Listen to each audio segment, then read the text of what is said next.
우리 지난 시간에 이어서 계속해서 오늘 예수님께서 본문에 세 가지 비유를 더 해주십니다. 첫 번째가 등불 비유, 두 번째가 스스로 자라는 씨앗, 세 번째가 겨자씨 비유입니다. 먼저 첫 번째는 등불 비유, 21절에 이렇게 기록되어 있습니다. 또 그들에게 이르시되 사람이 등불을 가져오는 것은 말 아래나 평상 아래에 두려 함이냐 등경 위에 두려 함이 아니냐.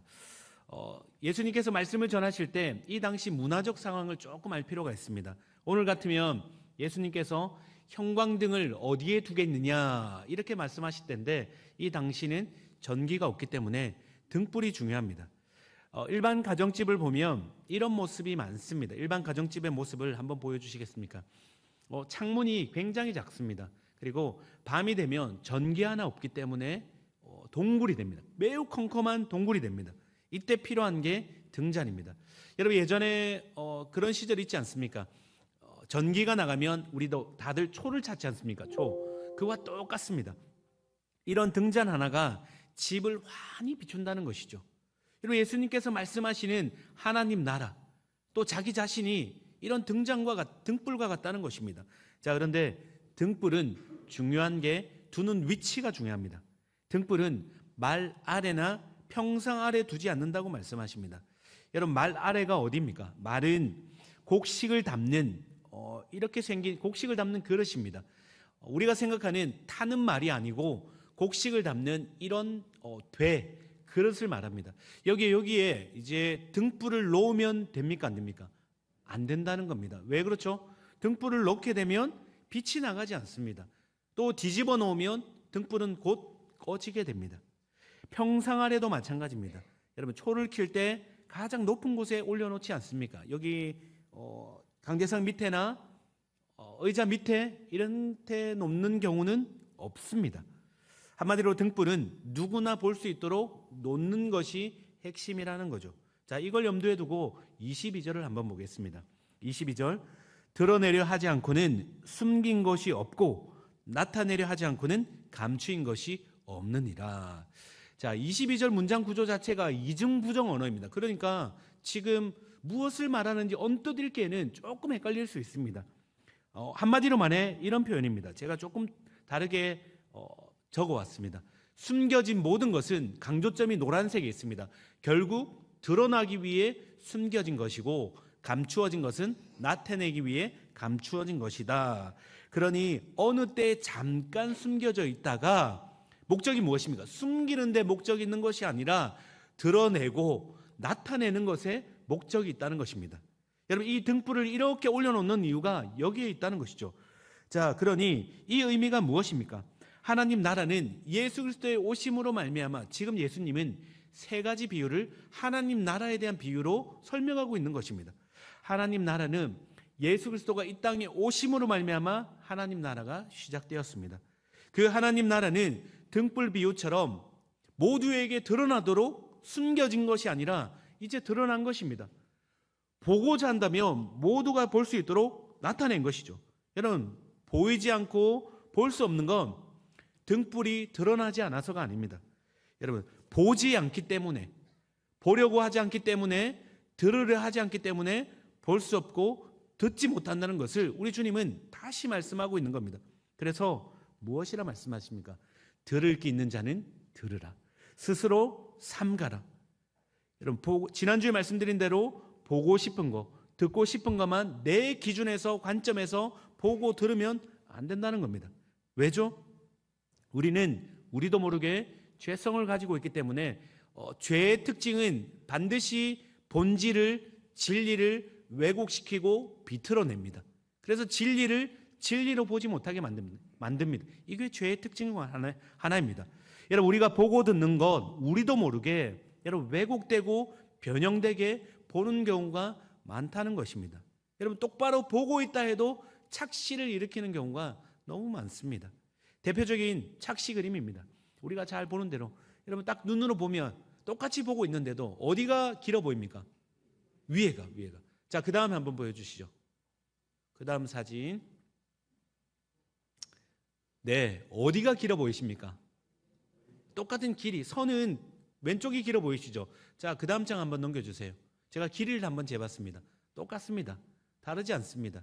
여러분 그냥 가만히 눈으로 보면 우리의 사물의 주변의 영향으로 말미암아 우리를 착시를 일으키게 만드는 것이죠. 영적 착시 현상도 마찬가지입니다. 영적 근시안도 마찬가지입니다. 자꾸 혼동스럽게 만듭니다. 그래서 봐야 될 걸 보지 못하게 만들고 들어야 될 걸 듣지 못하게 만든다는 거죠. 참빛으로 예수님께서 이 땅에 오셨습니다. 등불이 되셔서 우리를 비추시는데 여러분 예수님에 대해 들으려고 보려고 하지 않음에 대한 경고를 다시 한번 말씀하십니다. 요한복음 1장 9절을 보십시오. 참빛 곧 세상에 와서 누구에게요? 각 사람에게 비췄습니다. 예외 없습니다. 각 사람에게 빛을 비춰줬는데 여러분 어둠이 어떻게 반응합니까? 어둠이 깨닫지 못하더라. 죄인들이 깨닫지 못하는 겁니다. 빛이 세상에 왔을 때 사람들이 자기 행위가 악함으로 빛보다 더 어둠을 사랑하더라. 여러분 빛보다 어둠을 더 사랑한다고 말합니다. 죄를 더 사랑한다고 말합니다. 왜 죄를 놓지 못할까요, 여러분? 죄인이기 때문에 죄를 놓지 못하는 것도 있지만 여러분 죄가 주는 달콤함 때문에 그렇습니다. 죄는 죄인들이 볼 때는 결코 혐오스럽지 않습니다. 달콤합니다. 그래서 놓고 싶지 않은 겁니다. 떠나고 싶지 않은 겁니다. 빛이 비쳐서 죄가 드러났음에도 여러분 이걸 꽉 잡고 있는 겁니다. 이거 놓으면 큰일 나는 것처럼 내 즐거움 다 빼앗길 것 같아서 내 쾌락을 빼앗길 것 같아 놓고 싶지 않은 겁니다. 그러니 세상은 여러분 빛이 비쳐도 거부합니다. 본능적으로 받아들이지 않는 것이죠. 예수님께서 등불 비유를 통해 말씀하십니다. 자, 24절입니다. 우리 24절은 같이 읽도록 하겠습니다. 24절, 25절 같이 읽습니다. 너희의 헤아리는 그 헤아림으로 너희가 헤아림을 받을 것이며 더 받으리니 있는 자는 받을 것이요 없는 자는 그 있는 것까지도 빼앗기리라. 자, 본문을 한번 띄워주세요. 여기 보시면 등불 비유의 결론입니다. 24절, 25절이 결론인데 어떻게 끝을 맺고 있습니까? 너희의 헤아리는 그 헤아림으로 너희가 헤아림을 받을 것이요. 헤아림이 결론이죠. 또 있는 자는 받고 없는 자는 있는 것까지도 빼앗기리라. 이게 무슨 말일까요? 왜 등불 비유 하시다가 마지막에 헤아림과 빼앗긴다 말씀하실까요? 여러분 이 헤아린다는 말은 판단하다, 가늠하다, 재다 이런 의미가 담겨 있습니다. 무엇이죠? 여러분 마태복음 7장에 이 헤아리다는 의미가 판단하다는 의미와 똑같이 연결되어 있습니다. 그러니 이 헤아린다는 것은 빛으로 오신 예수 그리스도임에도 불구하고 인간들이 자신의 판단 또 잣대 기준을 가지고 여러분 어떻게 해요? 사람을 판단하듯이 그렇게 잰다는 겁니다. 재고 기준을 잡아내고 이거 아닌데 그러면 꼬표를 치고 이거 아닌데 아니 이렇게 자꾸만 부정하고 밀어낸다는 것입니다. 여러분 그렇게 되면 어떤 일이 벌어집니까? 없는 자는 그나마 조금 있는 것까지도 다 빼앗긴다는 겁니다. 하나도 유익이 없다는 겁니다. 아무런 유익이 없습니다. 판단하고 재고 여러분 삼위 하나님은 우리의 이성으로 판단할 수 있는 분이 아닙니다. 규정할 수 있는 분이 아닙니다. 잣대로 잴 수 있는 분이 아닙니다. 무엇을 원하십니까? 여러분 너희의 헤아리는 그 헤아림으로 무엇이죠? 여러분 우리는 주님 앞에 긍휼을 구해야 합니다. 주님 나의 영적인 눈이 가려져 있고 나의 귀가 가려져 있어서 주님을 잘 모르겠습니다. 주님 도와주십시오. 주님의 은혜를 구하며 주님 앞에 나갈 때 우리가 주님을 판단하며 규정하며 재는 것이 아니라 주님께서 우리를 긍휼히 여겨주시며 헤아려 주십니다. 은혜를 베풀어 주십니다. 그리고 우리에게 주님 자신을 알려주신다는 겁니다. 여러분 무엇을 헤아려야 합니까? 여러분 예수님 편에 안긴 좌우편에 강도가 있었습니다. 이 두 사람은 같은 시간 같은 자리에서 예수님을 바라봤습니다. 여러분 같은 자리 같은 공간에 있습니다. 예수님이 하시는 말씀 모습을 다 똑같이 봤습니다. 자 그런데 한쪽 편에 있는 이 강도는 죄인은 예수님을 판단하며 헤아리며 잣대를 재며 그렇게 판단했던 것이죠. 그 사람은 어떤 일이 벌어졌습니까? 내가 메시아면 내려와봐라. 바리새인과 똑같습니다. 예수님을 몰라봤던 이들과 똑같이 결국 그는 모든 것을 잃어버렸습니다. 하지만 한쪽 죄인은 달랐습니다. 겸손히 자신을 내어드렸습니다. 자신이 누구인지 아는 거죠. 주님, 당신의 나라에 임할 때 나를 좀 기억해 주십시오. 이 한마디 담긴 믿음이 그를 영원한 생명길로 인도해 주셨습니다. 여러분, 오늘 우리는 어떻게 빛 대신 예수 그리스도를 바라보고 있습니까? 여전히 내 기준에서 헤아리며 판단하며 규정하고 있지는 않습니까? 우리는 자칫 그렇게 판단할 때가 너무 많습니다. 말씀 또한 그렇습니다.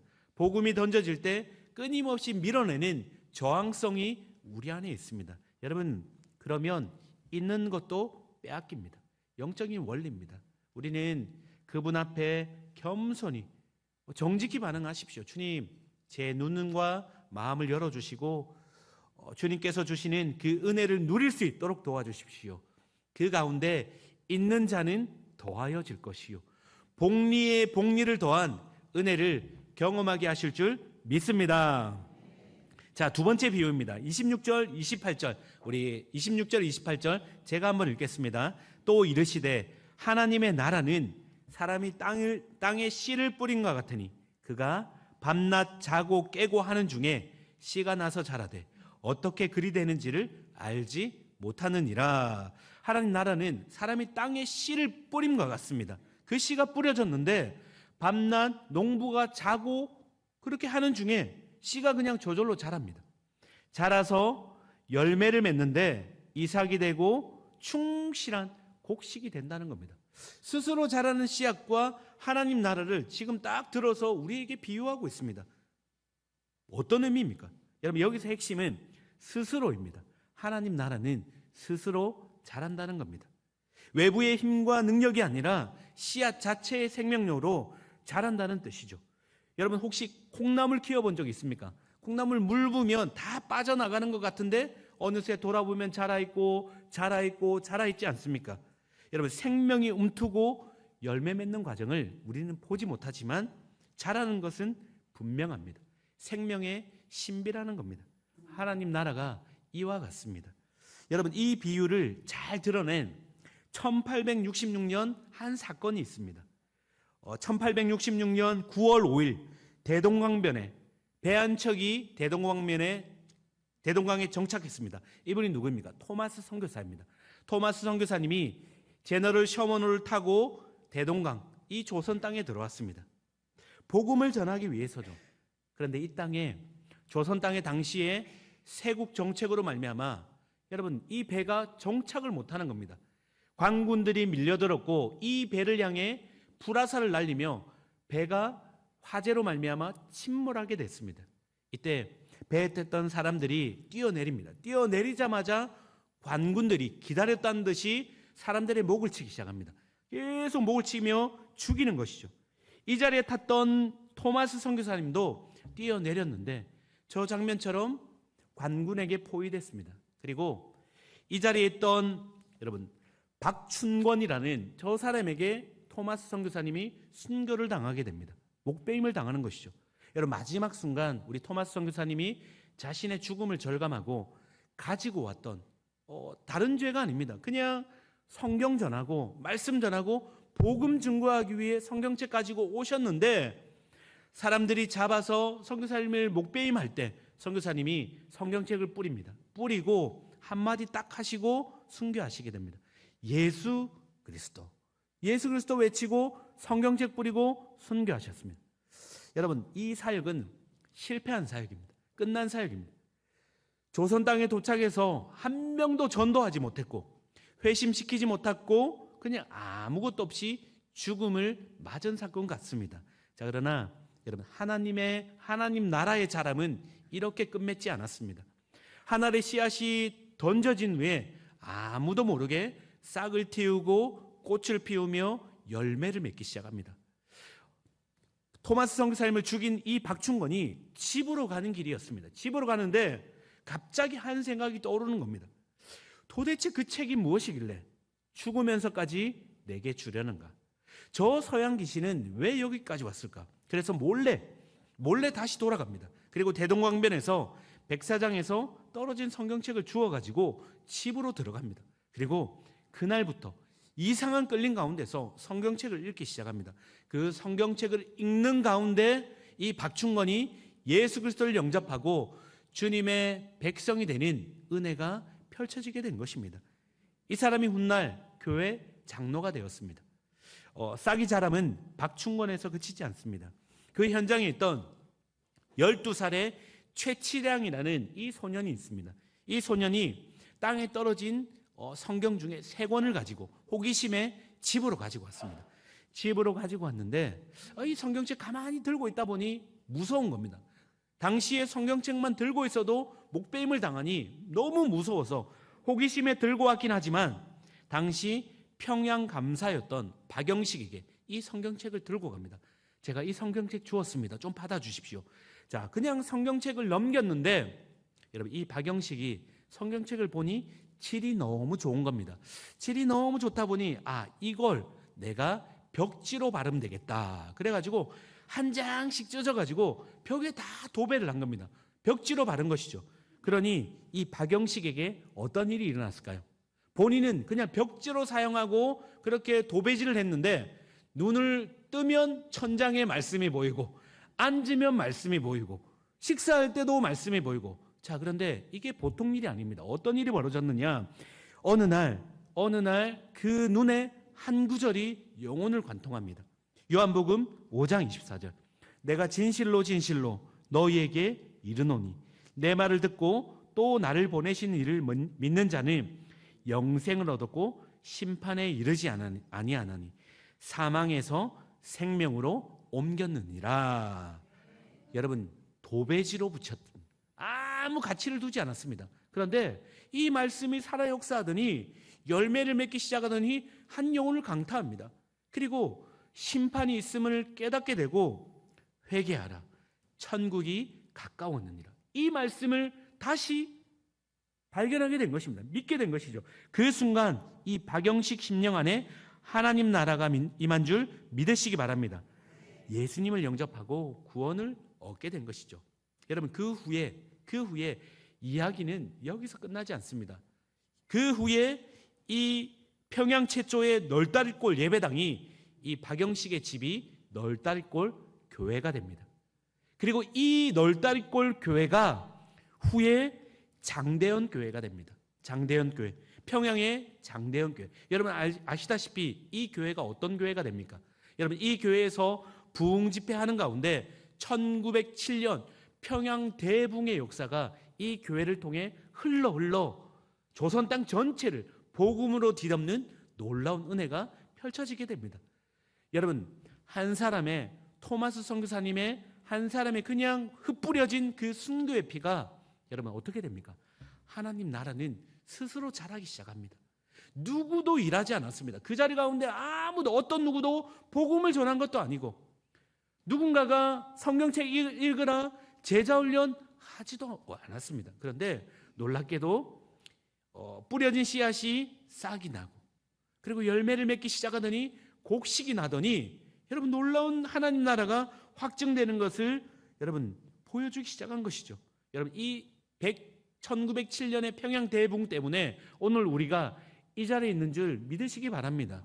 저 역사가 없었다면 우리는 이 자리에 있을 수가 없습니다. 여기까지 자라게 만들었다는 사실이죠.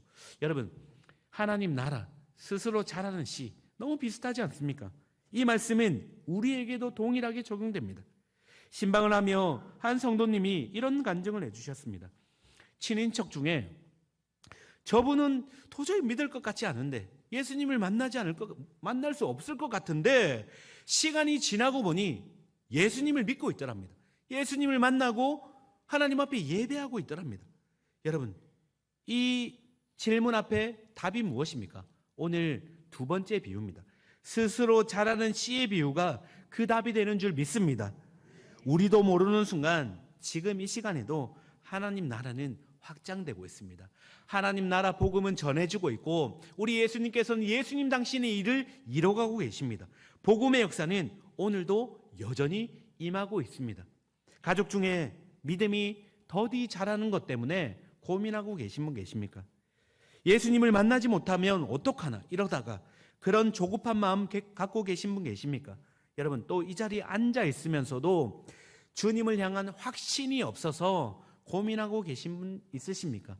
여러분 두 번째 비유, 스스로 자라는 씨앗처럼 우리도 알지 못하는 사이에 복음의 씨앗이 던져졌다면 그 씨앗이 자라고 있는 줄 믿습니다. 주님의 방법으로 주님의 때에 주님께서 역사하고 계십니다. 여러분 기도도 마찬가지입니다. 기도를 해도 현실에 뭔가 바뀌는 게 없는 것 같은, 그래서 답답한 분이 계십니까? 여러분 기도는 하는 것을 넘어서서 기도는 심는 겁니다. 저는 기도는 심는 거라 생각합니다. 우리가 심은 기도는 주님께서 주님의 때에 반드시 열매 맺게 하십니다. 자라게 하십니다. 그러니 여러분 기도할 때 싹이 나는 시간이 필요합니다. 열매 맺는 시간이 필요합니다. 여러분 우리가 육신의 일로 육신의 일을 심으면 육신의 열매가 맺힙니다. 영적인 원리도 마찬가지입니다. 여러분 영적인 원리도 우리가 영의 일을 심어야 합니다.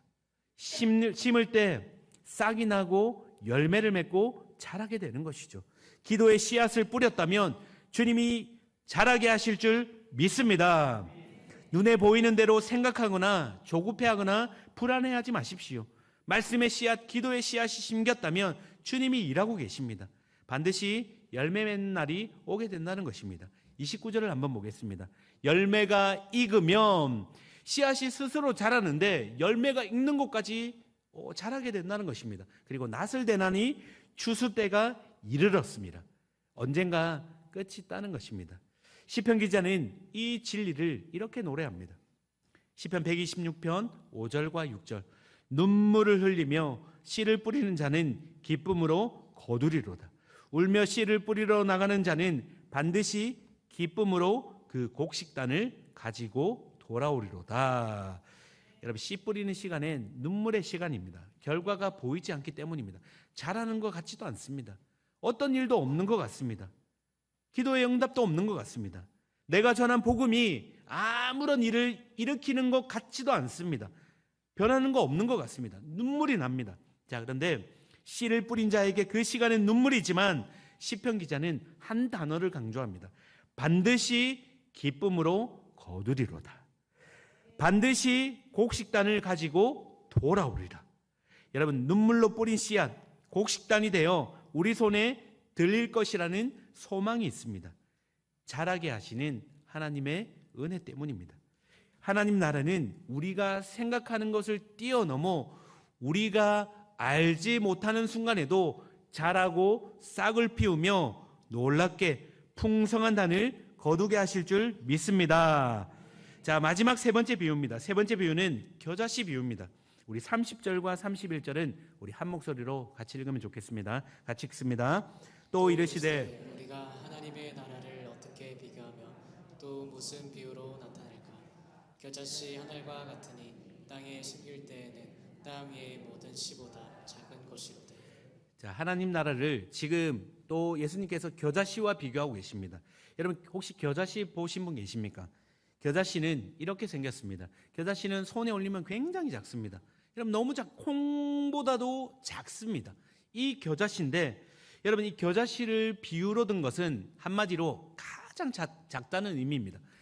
가장 작고 팔레스타인에 가면 이 겨자씨는 잡초처럼 취급됩니다. 사람들이 귀하게 여기지 않습니다. 자, 이 겨자씨가 어느 날 땅에 심겨지는데 어떤 일이 벌어지냐면 눈에 보이지 않는 겨자씨가 심겨지고 난 후에 32절 심긴 후에는 자라서 모든 풀보다 커지며 큰 가지를 내나니 공중의 새들이 그 그늘에 깃들 만큼 되느니라.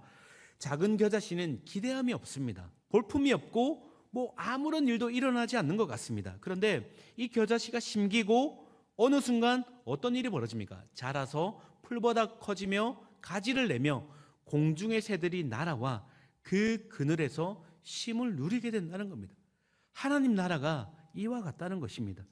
여러분 유대인들이 소원했던 하나님 나라가 있습니다. 그 나라는 예수님이 말씀하신 나라와 정반대입니다. 군사적 메시아 왕국을 꿈꿨습니다. 로마를 정복하며 이 땅에서 해방을 일으키는 해방을 주는, 그런데 예수님이 보여주신 하나님 나라는 겨자씨와 같이 갈릴리의 비천한 자들, 12명의 초라한 제자들, 소외된 자들과 함께 시작된 겨자씨 같은 아무도 주목하지 않던 이 겨자씨처럼 하나님 나라는 그렇게 이 땅에서 시작했습니다. 하지만 2000년이 지난 오늘날은 어떻습니까? 상상할 수 없는 큰 나무가 되어, 그늘이 되어, 예수 그리스도 안에서 십자가 나무 아래서 우리가 모두가 안식과 쉼을 누리고 있지 않습니까? 누구든 오기만 하면 영원한 안식, 생명을 얻는 생명수 나무가 되어 그렇게 하나님 나라가 확장되어 간다는 것입니다. 여러분, 십자가 그늘 아래 이 찬송가 가사가 있습니다. 한번 들어보십시오. 십자가 그늘 아래 나아시기 원하네. 저 햇빛 심이 뜨겁고 또 짐이 무거워. 이 광야 세상에 늘 방황할 때 주 십자가의 그늘에 내 쉴 곳 찾았네. 내 눈을 밝히 떠서 저 십자가 볼 때에.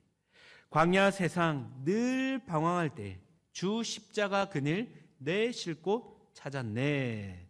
여러분, 어제나 오늘이나 내일이나 동일하게 주님의 은혜와 위로가 우리를 붙들어 주십니다. 예수님께서 겨자씨와 같이 이 땅에 어떻게 오셨습니까? 그냥 던져지신 것 같습니다. 베들레헴 말구유에서 예수님께서 태어나셨습니다. 아무도 주목하지 않습니다. 이사야 53장에 보면 그는 고운 것도 없고 볼품이 없다 말합니다. 흠모할 것이 하나도 없는 모습으로 이 땅 가운데 오셨다 말씀하십니다.